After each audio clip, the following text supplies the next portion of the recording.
कारण क्या है, उसके कर्म अच्छे नहीं। इसलिए तुलसी बाबा कहते हैं, श्रोपण बाबा कहने लगे, तो सम पुरुष ना मोर सम नारी, तेरे समान कोई पुरुष नहीं और मेरे समान कोई नारी नहीं। राम कहने लगे, ठीक है इस बात को मानता हूँ, तो श्रोपण गाँव बोलिए क्या बात है, किसलिए कह रहे हो? बोले महाराज मैं आपके साथ शादी करना चाहता हूँ। भगवान राम कहने लगे, देखो श्रोपण गाँव, मैं आपके साथ में शादी नहीं कर सकता क्योंकि मेरी पत्नी मेरे साथ में है और मैं पत्नी व्रता पति हूँ, मैं एक ही पत्नी धारण करूंगा, एक ही पत्नी धारण करने वाला हूँ, इसलिए इस जन्म में मैं दूसरी शादी नहीं करूंगा। श्रोपण गाँव देख, ये बात तेरी ठीक है पर मैं तेरे साथ शादी करने वाला हूँ। श्रोपण गाँव कहने लगे, तो देख श्रोपण गाँव, जिस प्रकार तू कुमारी है ना, इसी प्रकार मेरा भाई लखन कुमार है, उसके साथ शादी कर। राम ने ये बात क्यों कही पता है? राम ने ये बात क्यों कही कि जिस प्रकार तू कुमारी इसी प्रकार मेरा भाई लखन कुमार है। लखन कुमारा को नहीं था, लखन की तो शादी नहीं थी, पर भगवान ने ये बात की क्यों? क्योंकि भैया रामायण के अंदर लिखा है कि श्रोपण का पहले शादी करवा चुकी है और श्रोपण ने पहले अमेरिका में जाकर के शादी करवाई थी बिना पूछे, रावण को बिना पूछे करवाई। और रावण को जब इस बात का पता चला तो रावण ने उसके पति का देहांत करके मार दिया। उसके पति को मारने के बाद में श्रोपण कहने लगी, भैया एक समय ऐसा आएगा मैं तेरे पूरे परिवार का नाश करवाऊंगी, आज तूने मेरे पति को मारा। राम को इस बात का पता था, इसलिए भगवान राम कहते हैं, श्रोपण गाँव शादी तेरी है पर तेरा पति तेरे साथ नहीं है। लखन की भी शादी हुई है और उसकी पत्नी उसके साथ नहीं है। जिस प्रकार तुम कुमारी है ना, इसी प्रकार लखन कुमार है, तब उसके साथ शादी करते, क्योंकि लखन की पत्नी नहीं है साथ में। अब श्रोपण गाँव बड़ी सुंदर सजी धजी छम छम छम छम करके आई। लखन बेचारे लकड़ी काट रहे थे तो दाढ़ी साड़ी आकर के कहने लगी, जी सुनते हो? लखन ने हाथ जोड़ के देखा, क्या बात है देवी, बड़ी सुंदर हो। हाँ बोलिए, मैं आपके साथ में शादी करना चाहती हूँ। लखन कहने लगे, क्यों? बोले वो आपका भाई है क्या? बोले वो तो मेरे को पसंद नहीं है, आप मेरे को पसंद हो और मैं आपके साथ में शादी करना चाहता हूँ, शादी। लखन कहने लगा, देख मेरी बात को सुन श्रोपण, अगर मेरे साथ शादी करेगी लकड़ी काटनी पड़ेगी, झोंपड़ी बनानी पड़ेगी, सिया की पूजा करनी पड़ेगी, सिया की सेवा करनी पड़ेगी, ठीक है ना, दासी बन करके रहना पड़ेगा। अगर तू राम के साथ में शादी कर लेती है तो तेरे को कुछ नहीं करना पड़ेगा। राम और सिया दोनों के दोनों आराम से बैठे, मैं लकड़ी काट रहा हूँ, भोजन भी बनाऊंगा, झोंपड़ी भी बनाऊंगा, रात को उनके चरण की लगाता हूँ। तो देखो श्रोपण गाँव, तुम राम के साथ शादी कर लो। अब लखन से श्रोपण गाँव छम छम छम छम छम करती आई राम के पास। आखिर के कहने लगी, महाराज आपका भाई वो मेरे को पसंद नहीं है। इधर लखन को क्या कह रही है, वो राम पसंद नहीं है, और राम को आकर के क्या कहा, लखन पसंद नहीं है, तो मैं आपके साथ शादी करूंगा। राम कहने लगे, देखो श्रोपण गाँव मैंने पहले भी बता दिया कि जब तक मेरे साथ में सीता है मैं तब तक शादी मुश्किल नहीं करूंगा। अच्छा सीता समस्या है, श्रोपण गाँव मन में विचार करने सीता समस्या है। अगर सीता को मार दिया जाए तो सीता मर जाएगी और राम को तो पत्नी के रूप में देखते हैं।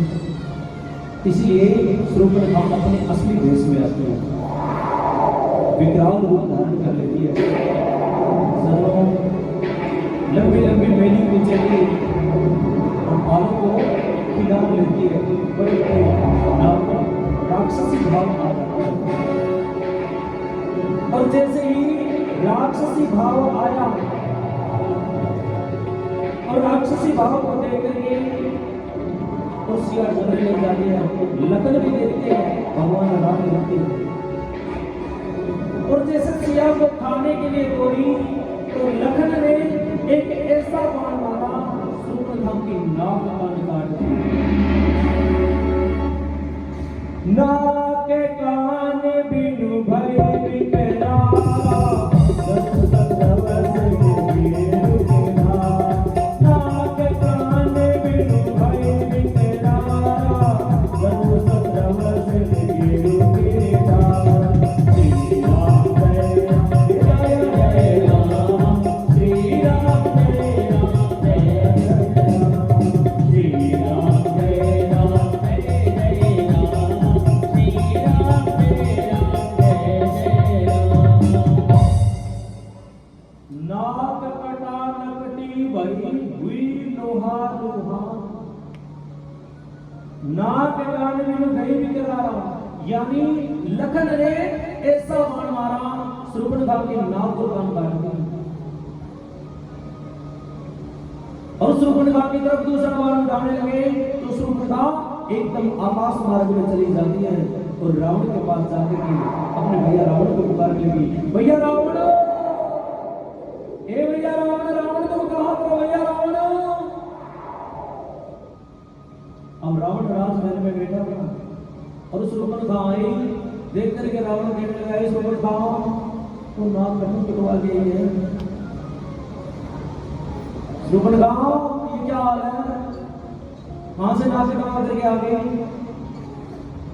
शूर्पणखा कहने लगी, देखो भैया रावण, एक बात कौन जानता, वन के अंदर तो वनवासी है, उनके पास में बड़ी सुंदर एक राजकुमारी है और वो राजकुमारी उनके पास में आपके पास में बैठी हुई थी तो बड़ी सुंदर लगेगी, उसको लाने के लिए गई थी मैं आपके लिए।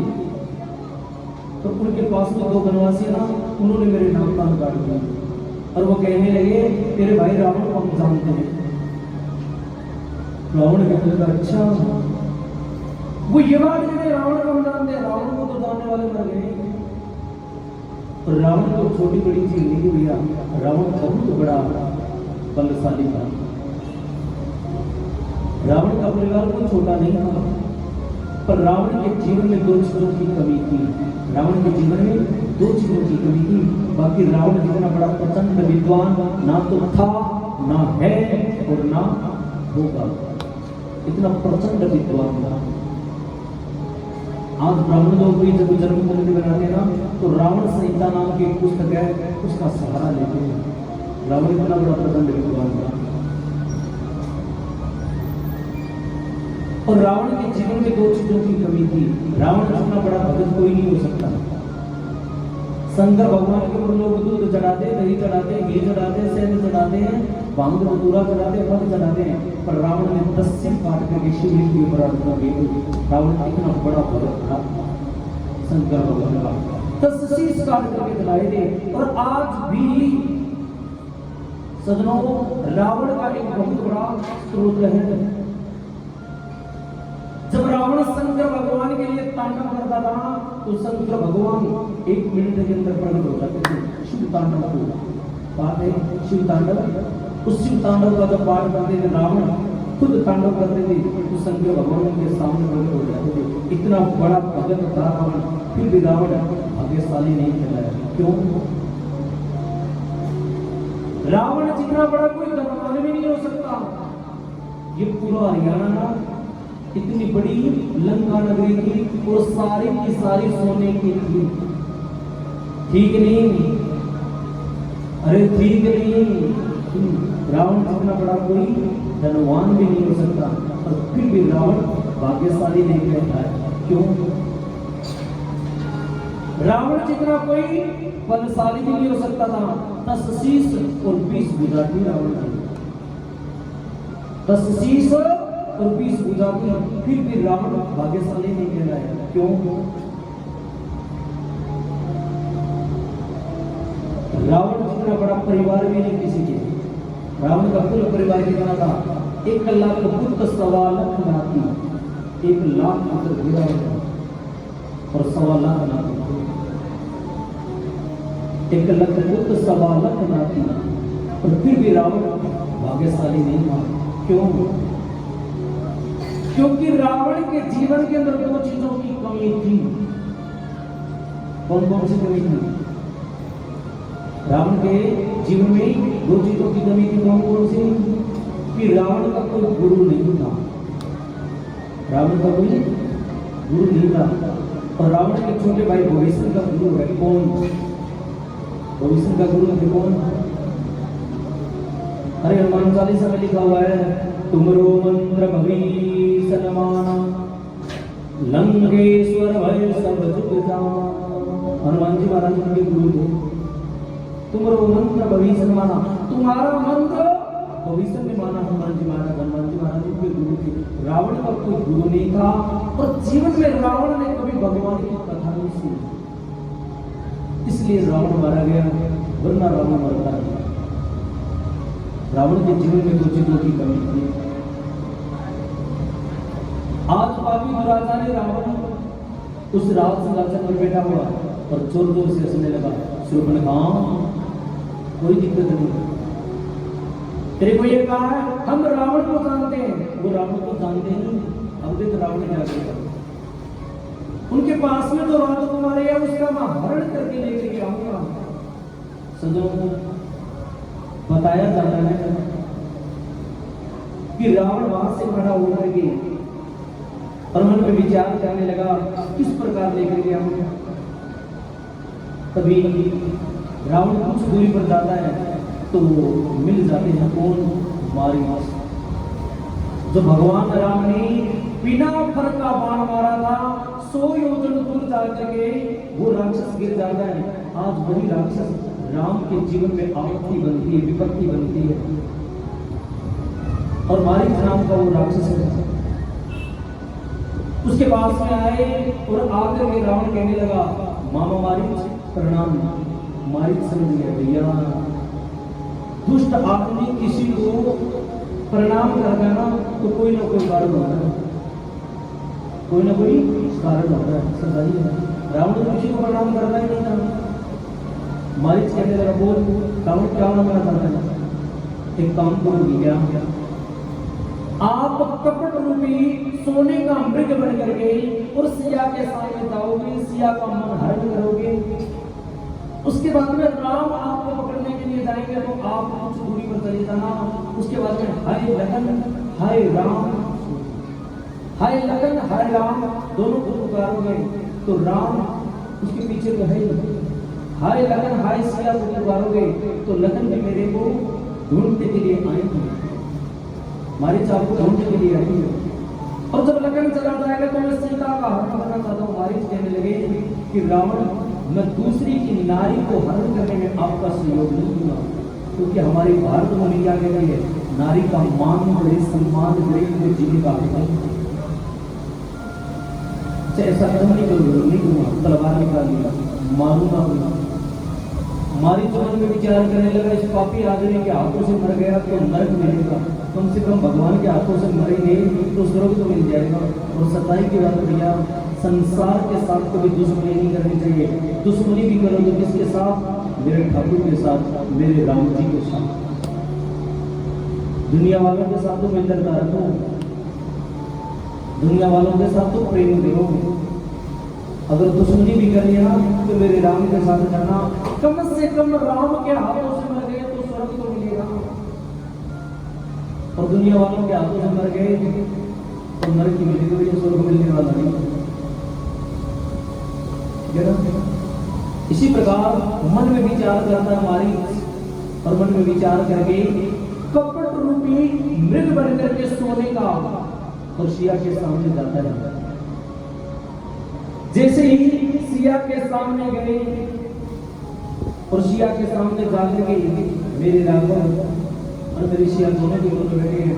सिया कहने लगी, हे राम हे राघव, कितना सुंदर है ये मृग, इस मृग को आप मेरे को जाकर के दे दें, मैं इनकी थोड़ी देखभाल भी करूंगी और इसके साथ रहूंगी, थोड़ा मेरा मन भी अच्छा हो जाएगा। हमारा भजा दीजिएगा। राम उस मृग को पकड़ने के लिए चलते हैं, ये तो भगवान की लीला थी। और राम जैसे ही उस मृग को पकड़ने के लिए चलते हैं तो मृग आगे दौड़ता है, राम उसके पीछे एक वन से दूसरे वन, दूसरे वन से तीसरे वन पे गए। और तीसरे वन में जाकर के भगवान राम ने उसको बाण मारा है। धड़ाम से पृथ्वी पर गिरा और जोर जोर से हाय लखन हाय सीता, हाय लखन हाय सीता। अब लखन और सीता दोनों के दोनों बेटे, दोनों को आवाज सुनाई दी तो सिया कहने लगी, हे लखन आपके भाई पर बहुत बड़ी आपत्ति आ चुकी है, आप जाइए राम को आपत्ति से बचा करके लेकर आइए। हाथ जोड़ करके लखन कहने लगा, राम के ऊपर आपत्ति नहीं आ सकती, भाभी जी आप चिंता मत कीजिए, मैया सीता आप टेंशन मत लीजिए। सिया कहने लगे, तेरे बात को समझ गई लखन, तेरे मन का भाव है कि राम मर जाए और सीता तेरी। दोनों हाथ जोड़ के लखन कहने लगे, माँ आज तक आपके चरणों में देखा है, आपके चेहरे को भी नहीं देखा नहीं, और आप मेरी माँ के समान हो, मैं जिंदगी में ऐसा नहीं सोच सकता। पर सिया अगर तू कहती है तो मैं एक रेखा खींच करके जाता हूँ और इस रेखा को पार नहीं करोगे, और वो रेखा क्या होती है, एक मर्यादा की रेखा होती है। ए सिया इस मर्यादा की रेखा से पार नहीं आओगे, ठीक है। और लखन उस रेखा को खींच करके, लक्ष्मण रेखा खींच करके और चल पड़ते राम की तरफ। पीछे से पापी दुराचारी रावण एक साधु के वेश में आते हैं, एक महात्मा के वेश में आते हैं, और एक साधु के वेश में, एक महात्मा के वेश में आकर के और सिया के दरवाजे पर आवाज लगाते, सिया भिक्षाम दे, सिया भिक्षाम दे। सीता मैया आई और कहने लगे, महाराज क्या चाहिए, तुम्हें भोजन करना है? ठीक है महाराज, बनाई हुई है भोजन, वो ले आते। बिल्कुल। सिया जैसे ही जाकर के दरवाजे के ऊपर भिक्षा डालना चाहती है तो कहने लगे रावण कि आगे आओ सिया, क्योंकि ये पता था रावण को अगर लखन की रेखा पार करती तो जल करके भस्म हो जाएगा, उस रेखा से बाहर आ सकता है, उस रेखा के अंदर कोई नहीं जा सकता।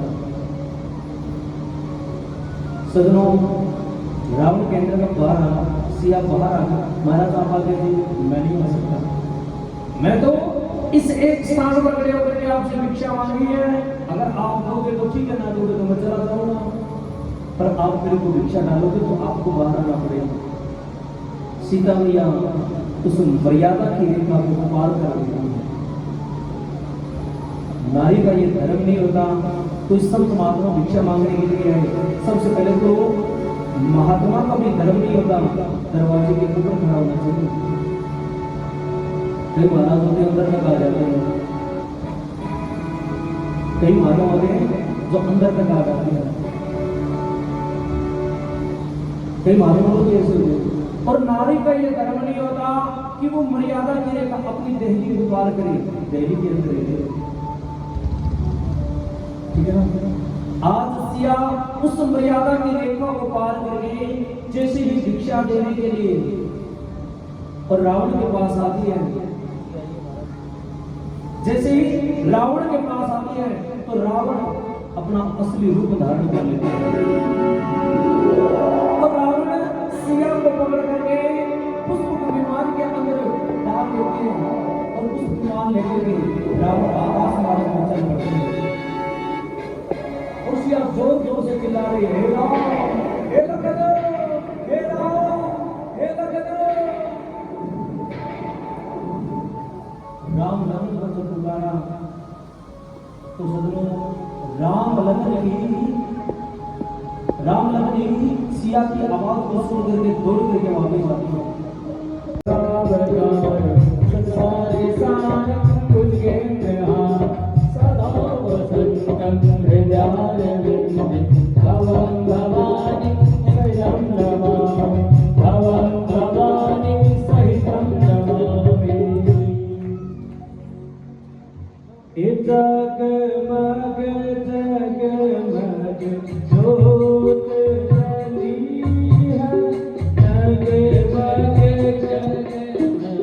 जोत जली है, सिया राम आरती होने लगी है, सिया राम आरती होने लगी है।